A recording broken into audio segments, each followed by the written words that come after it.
just crack the door and I'll give you a listen.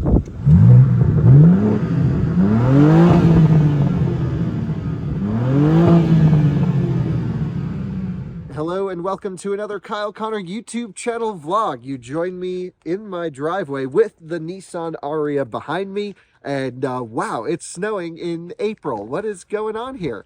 I hope it's the last hurrah, because I'm just about to swap some of the cars off the winter tires and back onto all-season tires. But today is a day I've been looking forward to for some time, and I've been testing the Nissan Ariya for the last few days or so, and it has to go back to the press office, and I'm actually swapping cars to a BMW M2. So in the first bit of this video, I want to wrap up my thoughts on the Ariya, tell you what I think about it. My full in-depth testing is on out-of-spec reviews, but I wanted to get this car on this channel, tell you just sort of my unfiltered opinions in a casual setting. And then we're going to pick up the new 2023 BMW M2 at the media car storage facility in Denver, which we've filmed some videos there before, and I'm going to drive that back up in a snowstorm on summer tires. So wish us luck. We have Anna's Taycan parked over here and the Plaid. Anna's going to be riding with me in the Ariya to head down to Denver. She was taking the Taycan this morning, but said not good in the snow, definitely needs winter tires. So she came back because it was too slippery, right? Yeah. So I was nervous. next winter, Nokia and Hakkapeliitta 10 EV studded tires, I think, for that particular one. Just give you as much traction as we can. On the Ariya, I don't even know. I think we have all-season Bridgestone Alenza tires. So let's go cruise down, tell you all about it on the way. And we got, I don't know, a few hours of driving to do today. And into the Ariya we go. We have these blue Napa leather seats, which are surprisingly nice, but then they're mated to the worst material behind the seat. So it's a little bit of mix of premium and a little bit of mix of the base car that they didn't really upgrade. Were you driving this thing? I was driving this. Because look at this. It has some cool stuff here as well. Haptic buttons here where I can open that. How about that? This has the strongest motor I've ever seen. So you can be pressing this button, or your passenger could be pressing this button, and it'll jam your knee. Oh wait, it retracted. Did they no, there's no way they software updated that. What happened to me the first time was ow, yeah. So you must need to put the pressure in the center rather than on the side, because this will come out and it's so sharp and it will literally just cut your leg straight down the middle. It is pretty sharp. It's crazy. And I just for the first time felt it actually give up and go back, which I've had it like jam through my leg. And it seems if you put pressure, oh, no, never mind. Did you see it? It just cracked my hand. It's so strong. Jeez. Oh my God. This is a car that will try and kill you. Now, you have to be a little bit of an idiot because it's a manual. It's not like an automatic open. You have to keep your finger on the button here.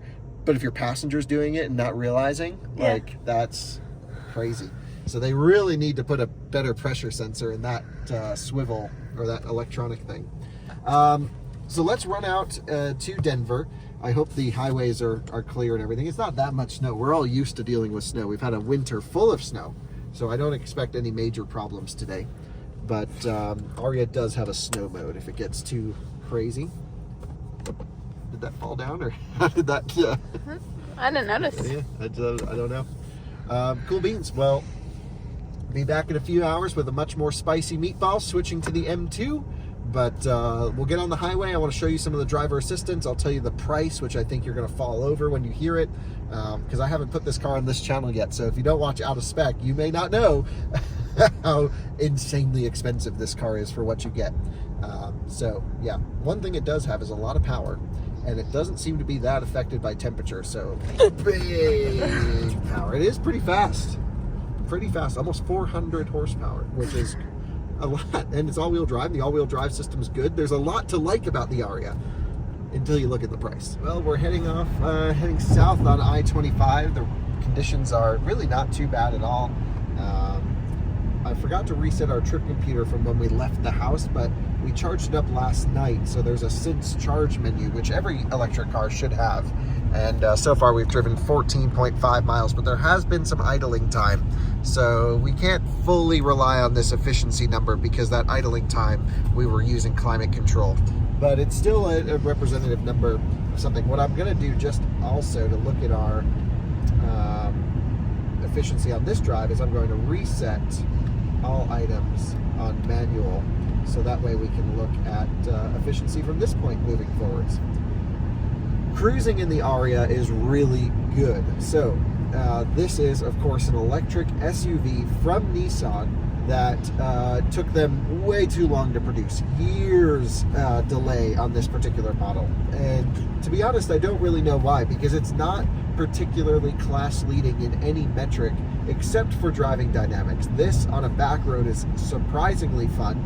The powertrain control is really good, even though in the base car, the primary axle is the front axle, which means it's a front-wheel drive based chassis. In the all-wheel drive trim, the rear motor actually becomes the primary axle of having more power. So it actually still runs front-wheel drive most of the time. So I guess in theory, that is the primary. Let me show you this. Just cruising down the highway in normal mode, you can see our front motor's doing all the work, but as soon as I nail it, you'll see the rear motor could actually output even more power. And you really do feel that as well. And they really got this E-Force all-wheel drive system calibrated properly. So big props to them for that. The downside with the Ariya is the efficiency. It has an 87 kilowatt hour usable battery pack, 91 gross, and it only got 240 miles of range in my 70 mile per hour test. Now, maybe there was a couple miles left in there because I wasn't actually sure what was happening when it got down to 0, and I thought it was dying because I try and run them right till they die. But it turns out there was actually a tiny bit more back under there after testing it out later on. So I unfortunately don't have time to redo the test. I would think I left maybe 2 to 3 miles on the table, which is very unlike me, but it is what it is, sadly. That's not very good range for this car. I need to run a Model Y, which I'm going to get soon, hopefully, and run one in the range test, 70 mile per hour test. The materials in this car, aside from the seats, I think are pretty bad.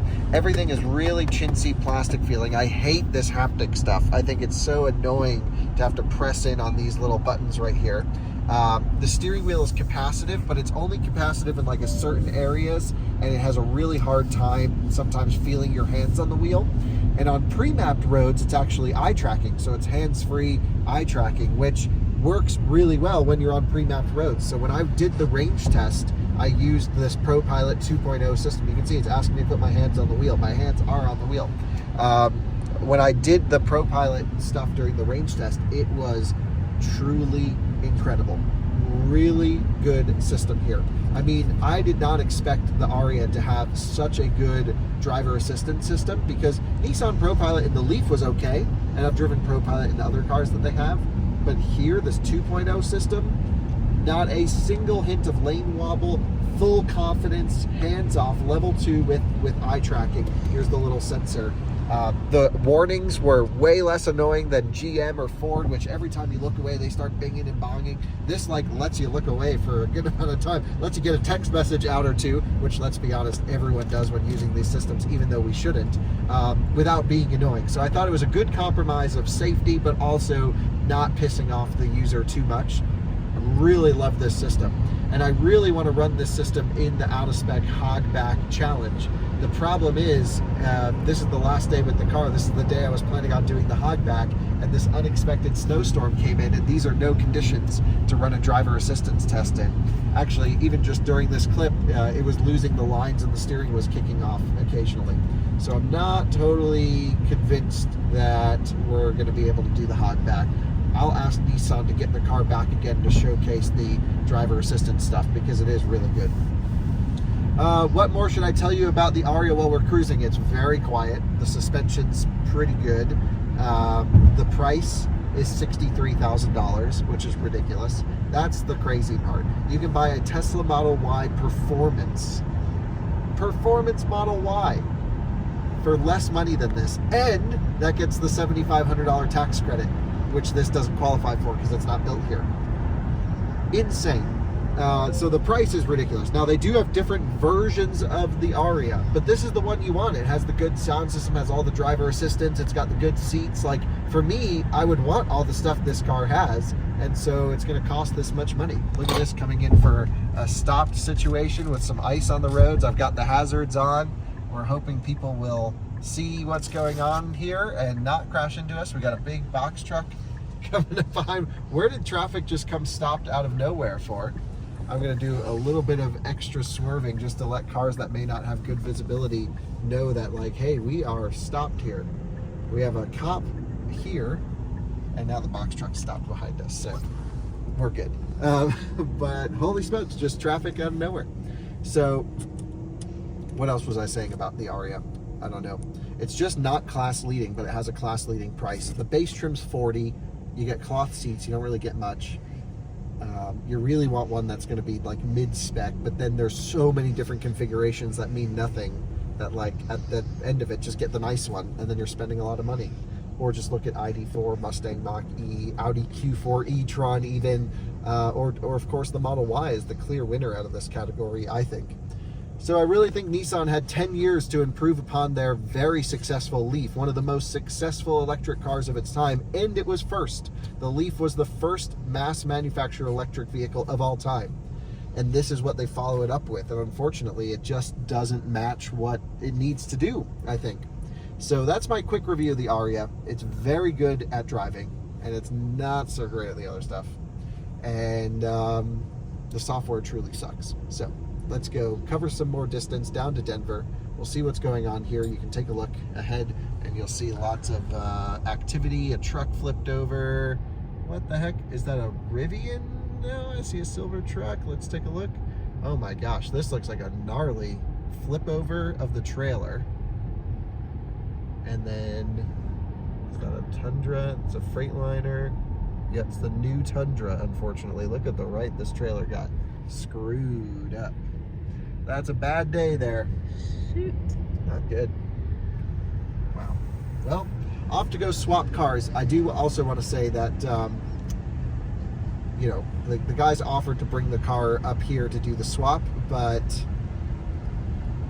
I don't know. I was planning on doing the hogback, so I said, oh, I'll run down to the press office and swap cars down there. So now we got to go down there because that's what I told them we would do. We're pulling into the Credit Union of Colorado. And the answer as to why is because we want to show you something we saw from the highway. We're down closer into Denver now. We've been ripping the heater because our feet were freezing. I don't know what was going on with that, but we just had it in auto at 72 and I felt like my feet were going to freeze off.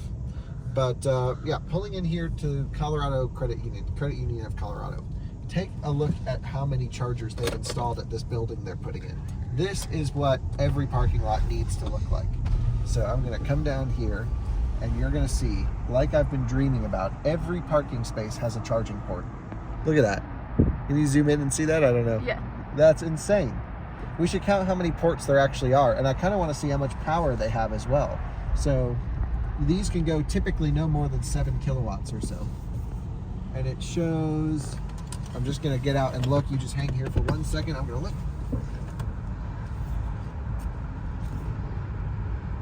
Yeah, they show, I think, 30 amps at 208 volts, non-shared, 6.6 kilowatts per post. That's the max they can do at this amperage level. Now, I personally would go with Autel's 80 amp units that can be either double 80 amp and then split to 40, but especially with them building a new building like this, they have the power requirements. But 2, 4, 6, 8, 10, 12, 14, 16, 18, 20, 22, 24, 26, 28, 30, 32 charging ports.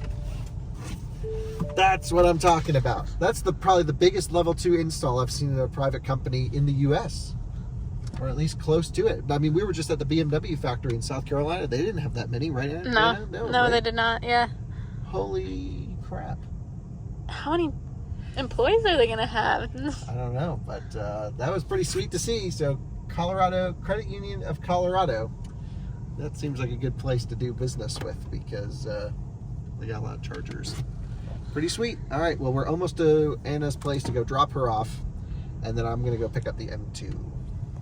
Well, I just dropped Anna off, and now we are off to the media car storage location to go swap vehicles. The Ariya is actually pretty good around the city like this. Very tight turning radius, really quiet, and it is a very nice car. The one thing I wish they did was make this an Infiniti. It would have fit so much better. We have now arrived, and here is the M2, 2023 M2. It's got an S-Series Motorsport engine, fully updated, automatic, with the buckets. Interesting spec. The buckets are not cheap.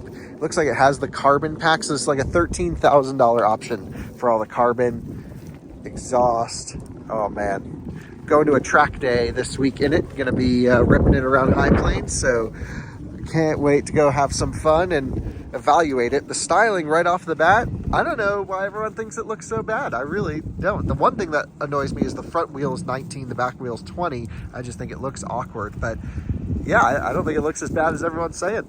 Welcome to the inside of the M2. I've just started it. I'm gonna get signed in, get everything set up probably when I get to Colorado. Pulled some of the stuff that I had in the Ariya out. There's my friend David moving the Ariya, and wow, it's got the carbon pack. The buckets are wild. Holy smokes. I'm just trying to think how heel towing would work if it was a manual. This one's the 8-speed torque converter auto. So, yeah, let's evaluate this car for the first time with some numbers and specs. And where's the window sticker on this thing? I don't even know if there is one. Battery log form. What's this? License plate, use press, BMW North America. Don't know if it has that. Let me go through the settings, get everything set to where I think it needs to be, and then we'll drive it home. All right, well, I've actually just logged in with the BMW app and says, do you want to synchronize your settings? Yes, as usual. And then we need to set a pin and link the key, and then we can continue. Pin required if no key is present. I think we'll be okay without it. Skip linking key. The BMW ID, it even knows my name. There's just a dog walking over there. Set up basic functions. Sure. So we'll get my phone connected. We'll go through everything, and that'll be that. I love BMW's system. It's so easy to get everything hooked in when you drive a new car. So the first things I have to do in this car is go over here to setup, and this is where I can configure my M1 and M2 buttons. The way that I understand this works is I can have, once I dial in exactly how I want the car set up, I can press and hold and we'll be good to go. Or I can just come in here, I believe, and configure it as well. So let's do this. So let's make, I would say, the everyday driving M1 and then spicy driving M2. So we want transmission, we'll put into drive, said sporty shifting points D1. Let's see what that would be. Efficient, comfortable shifting. I don't think efficiency is what we're going for. Automatic shifting, performance oriented, maximum shifting speeds. And then S is sequential shifting. So I imagine that would be this. So I think we'll go D2, which seems normal. Comfort suspension, comfort steering. I think brakes, we always want agile responsiveness on the brakes, and probably always want DSC in MDM mode, which would allow a little bit of slip. If you go full off, then you can dial up the traction control, which actually doesn't use the ESP controller in the car. It uses the powertrain controller, which is really cool, and it reduces the amount of engine response time to wheel slip by 200 milliseconds rather than using the ESP controller. So on a dry day, the BMW guys were kind of saying you want it on 2 or 3, something like that, somewhere around there. I'm thinking for the track stuff, we're going to do definitely that. But since this is a daily driving, I think MDM will just allow a little bit of slip. We'll be good to go. Stop, start, off. M sound, yes, always. Want it as loud as possible. So that seems pretty good for the daily driving stuff. M2 configuration, I think we're going to go sportier. So engine, yeah, probably Sport Plus. Transmission max. Chassis, let's see. Probably want it in sport. I usually don't like BMWs in max stiffness. We'll see how this car's set up, and I'll dial this in over time. Usually comfortable steering. This one, DSC off, and I think we're going to go with maybe 2 on the M traction control just to start. And then, of course, if I want to go full off, I can always just hit that button up there and then shut it all off. M sound off. Good, good, good. So that's M1 and M2. So we're going to go M1, and I have to hit it again to confirm because it goes MDM, which is how I want it for daily driving. And that's kind of all I need to do. Now I just need to send it. Got my phone hooked up. Everything's good to go. We'll get Spotify loaded and go see how this thing does from the first few miles in the M2 with the buckets. These seats are crazy. All right, we're all good to go. Everything is set up. Spotify's loaded. We're in M1. And actually, I think before I even do that, why don't we just go set up everything in basic just to see how it drives to start. Let's go over to drive, just push it to the right, and then from there I can go into manual shifting like this, and this is how I can adjust the veracity of the shifts. But we're going to go 1 in drive, and I'm going to put it to the most efficient setting. I just kind of want to see how it feels in normal mode. And yeah, off we go then. It feels pretty muted. Got the big chunky M wheel that everyone knows and doesn't love, in my opinion. Brakes, definitely there. I need to reset the trip configurations actually, so let's see how I can do that. So we'll come over here to content, and then we'll go to setup map trip data. There we go. It's got 2,300 miles on the car total. If I hit this button on the end, there we go. We've just reset that. And I think if I go here, this one, and I go live vehicle, is that the BMW speak? I think so. Content, trip data. I don't know how I know all this. Value since start of trip. So now I want to go through and reset individual, which is all of this. So now I can track our MPG and everything. So, and also you can see when I turn the steering wheel, it turns on here. How about that? All right, well, we're in a low car, so we got to go out on angles, as with always low cars. So off we go on an angle. No torsional rigidity, squeaks or rattles as far as I can tell. Everything's in nice automatic mode, and man, I can't wait to take this thing to high plains and really ring it out and see how it does. See how the brakes hold up. That's always been a problem with standard BMW brakes in the past. We'll see how well they've managed with this. I think we'll go this way, actually. It sounds terrible in efficiency mode. All right, well, I'm going to spend more time driving this, and we'll open it up here in a little bit. But, man, already feeling at home here. Loving the size. Well, I've taken it pretty easy, had a gentle cruise up the highway, adaptive cruise control working great. I had everything in max efficiency mode. I did do a couple wide open pulls just to kind of play around with the transmission shift settings. I can't really feel much difference between 1 and 2, but from 2 to 3 on the shift settings is really aggressive. It's almost like it pre-selects the next gear. It's just a torque converter auto, but like it slams it into the next gear and you get a jolt of acceleration on an upshift, and that's pretty gnarly. I can think that would almost upset the car in a corner if you're a little bit too aggressive. So I got to play around with all the settings, but I'm just heading up to Horsetooth Reservoir here in Fort Collins, where we'll look at the efficiency and to get some good photos of the car up here. Well, you guys saw that it snowed up here last night. Denver didn't get too much, but we're just heading up, gentle cruise up Horsetooth Reservoir, and let's see if we can get a couple photos of this thing up here. It should be absolutely gorgeous today. It is just beautiful up here today. Absolutely gorgeous. Wow. And just look at how gorgeous this thing looks up here. It is cold as crap. Holy smokes. Way colder up here than down in Denver, but wow. This thing looks awesome. The tires are like hockey pucks. It's just spinning everywhere. And even in MDM mode, it kind of lets you have a little bit of fun. But I got to tell you, I'm not really against the styling. I think the car looks good. It looks fit for purpose here. I know I'm not a style guy. It doesn't really matter to me. It's all about how it drives. And so far, the automatic's been impressively good. I haven't been like wanting a manual, at least on the cruise up here. You don't get adaptive cruise with the manual, I don't believe. So really nice to have adaptive cruise on the drive up. And yeah, I'm gonna go drive this thing a little bit more. Let's look at the efficiency, and then we'll end the video actually right here. So on the drive up, we got 22.3 mpg, which is actually a little bit less than I was expecting, but also thinking about it, I did kind of rip on it a little bit most of the time. So I guess not bad considering how quickly I was going and how much acceleration I was using, although the majority of the highway was just adaptive cruise control cruising. So there you go. I'll give you my final thoughts on the M2. I'll give you a little sound check because I didn't do anything sort of performance-y. So we'll go setup, Sport Plus, exhaust sound on. Yes, open the flaps in Sport Plus. Let me just crack the door and I'll give you a listen.